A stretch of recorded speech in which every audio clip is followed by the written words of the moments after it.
Have you ever wished you could change something about yourself? Maybe you've been told you're too emotional, too stubborn, too quiet, or that you overthink everything. What if I told you this? The very traits you've been trying to hide, change, or even hate are the exact ones that could lead you to your purpose and success. Pause. Look into the camera. Today, we're going to explore why you should never hate your traits. Because they are not flaws. They are your path. Welcome back to the channel.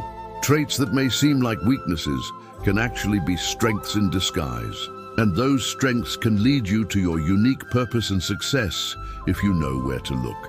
Let's dive into it. Section 1. The illusion of perfection. There's a famous proverb that says, "Don't compare your chapter 1 to someone else's chapter 20. Yet we do it all the time. We compare our starting points to others' progress and feel inadequate. Society teaches us to compare ourselves to influencers, successful people, or even friends. You might think, they have it all together, but so much of that is an illusion. Let me tell you a couple of examples. Einstein was once heavily criticized by his teachers and peers for daydreaming. They thought it was a weakness, a flaw that would hold him back. But Albert Einstein's daydreams were actually the source of his brilliance. He was imagining, innovating, thinking outside the box. His daydreams led him to his incredible discoveries. Another example, Oprah Winfrey, the queen of talk shows. She's known for her charisma and emotional intelligence. But did you know she was once mocked for being too emotional? People thought it was a weakness. But her emotions are what made her relatable, authentic, and successful. So remember, the world doesn't need another copy of someone else. It needs you, exactly as you are. Section 2. Your traits are neutral. Traits are not good or bad. They are neutral energy. It's how you use them that matters. Think about it. Being over a thinker isn't inherently bad. In fact, many successful people like Warren Buffett or Bill Gates are known for their ability to strategize and plan. It's their superpower. Being shy isn't a weakness either. Many creative geniuses like Stephen Hawking or J.K. Rowling found solace in solitude. Their introversion fueled their imagination. Now, let's take a look at some common traits and how they can be strengths. Shyness can turn into deep observation and creativity. Sensitivity can become empathy and leadership. Stubbornness can become persistence and innovation.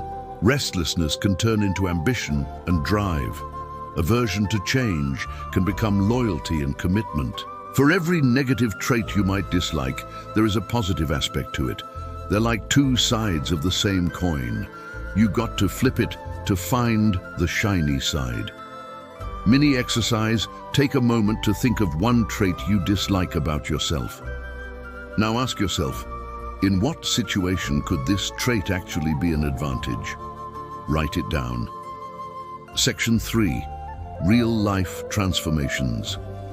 Here's a story about a shy student who hated public speaking. One day they had to present a project and they prepared thoroughly. Despite their nerves, they delivered the presentation, and guess what? The class loved it.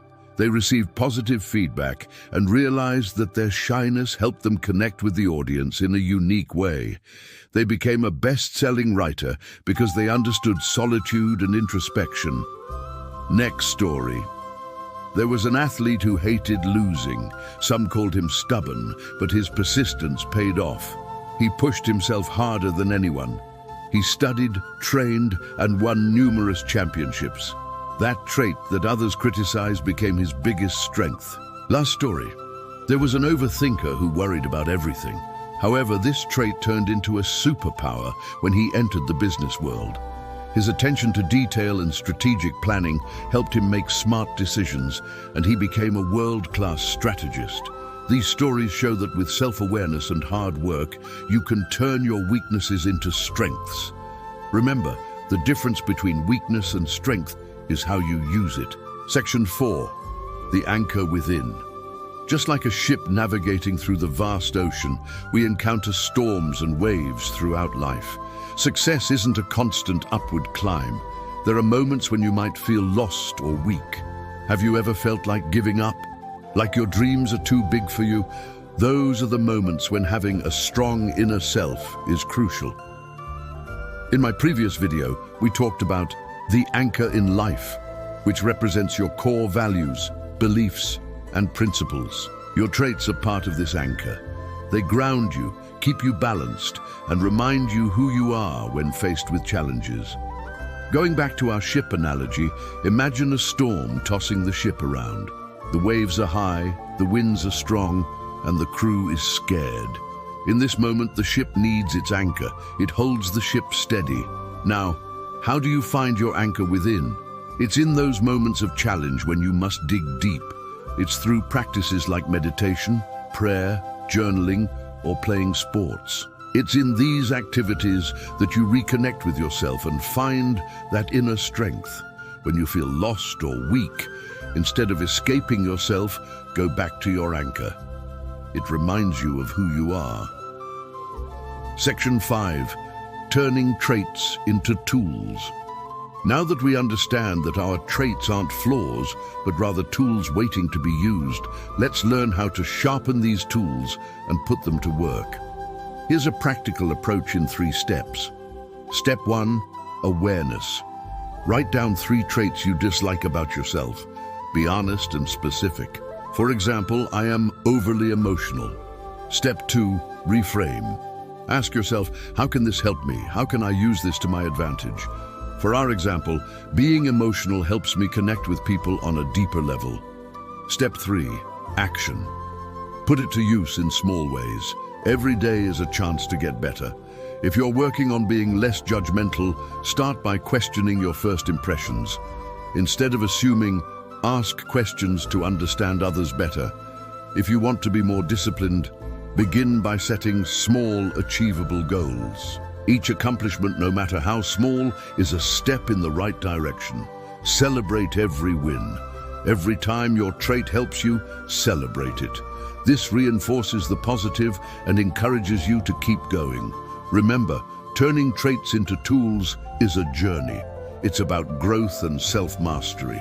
You are the sculptor and your traits are the stone. With patience and persistence, you can carve out a masterpiece. Section 6. The power of self-acceptance. Imagine trying to push a boulder up a hill. It's hard, tiring, and seems almost impossible. Now imagine rolling that boulder down the hill. It's much easier, isn't it? That's because you're working with gravity, not against it.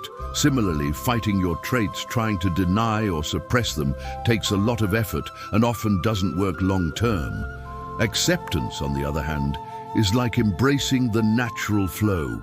It's letting your traits be a part of you without judgment. You might be thinking, but why should I accept my negative traits? Shouldn't I always strive to improve? Well, here's the thing.